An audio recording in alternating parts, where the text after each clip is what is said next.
Well, hello, thank you for joining me today again on the Church History Trail. You're very welcome to the programme. And the building here that you're looking at is actually a hotel. It's a Carton house and it's absolutely stunning, isn't it? As is the ground around it. There's also a golf course here as well. But this was the home of the FITZGERALDs, and there's a big connection here with Edward FITZGERALD, Carton House and the 1798 rebellion. So the lands at Carton House in MAYNOOTH here belonged to the FITZGERALD family from 1176 for about 800 years. And in 1747, James, the 20th Earl of Kildare, married Lady Emily Lennox. And Lady Emily was the daughter of the Duke of Richmond and a great-granddaughter of King Charles II, believe it or believe it not.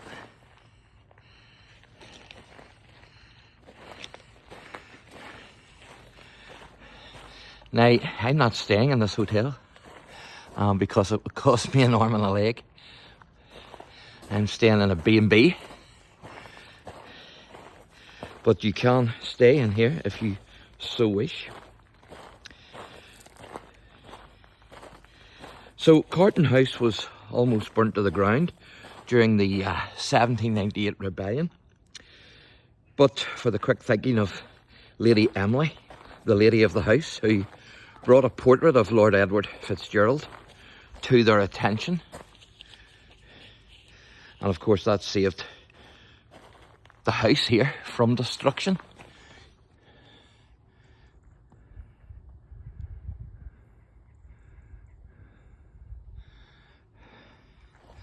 Beautiful, isn't it?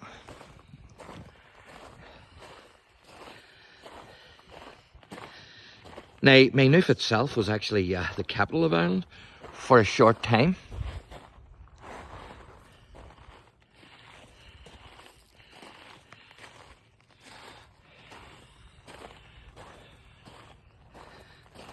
Now, Lord Edward FITZGERALD was the son of Sir James and Lady Emily.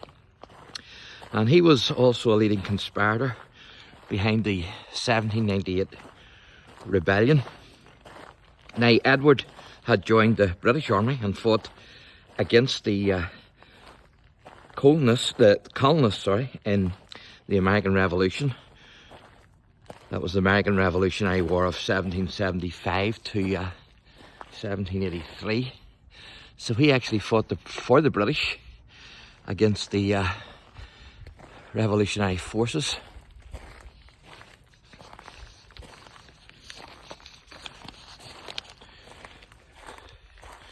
Now, he was elected to the Irish Parliament in 1783, and his enthusiasm for the French Revolution actually led to his dismissal from the army in 1792. And 4 years later, in 1796, he joined the Society of United Irishmen. Now, the insurrection was planned for the 23rd of May, 1798, but FITZGERALD himself was arrested in Dublin on the 19th of May, 1798, after a fierce struggle. And of course, in that struggle, he was shot twice in the arm. But certainly this is absolutely beautiful. So he died then from his wounds on the 4th of June 1798 in prison, and he's buried in a vault in St.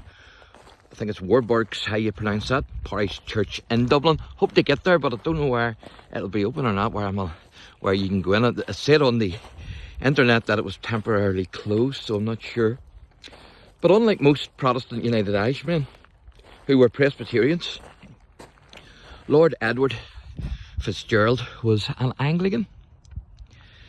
Now, the first record of a house here was in the early 17th century, whenever William Talbot, the father of Lang Dick Talbot, was given a lease of the lands by the 14th Earl of Kildare.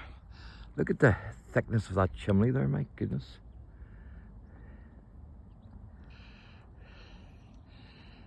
It would remind you a wee bit, the building there, like Florence Court in Enniskillen. Only the layout is different of the land. So, as I say,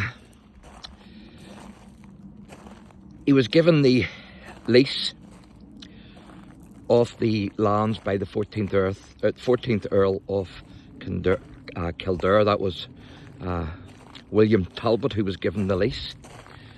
And so, as I say, his son then was Lang Dick Talbot, or Richard Talbot. So the house and lands was forfeited to the Crown in 1691. Of course, was during the Williamite Rebellion.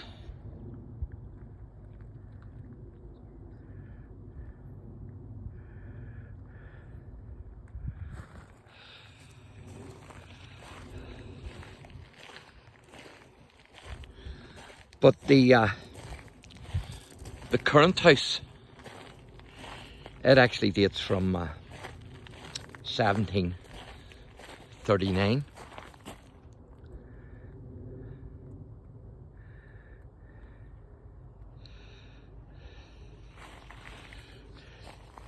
Now, you can see a tower there in the distance.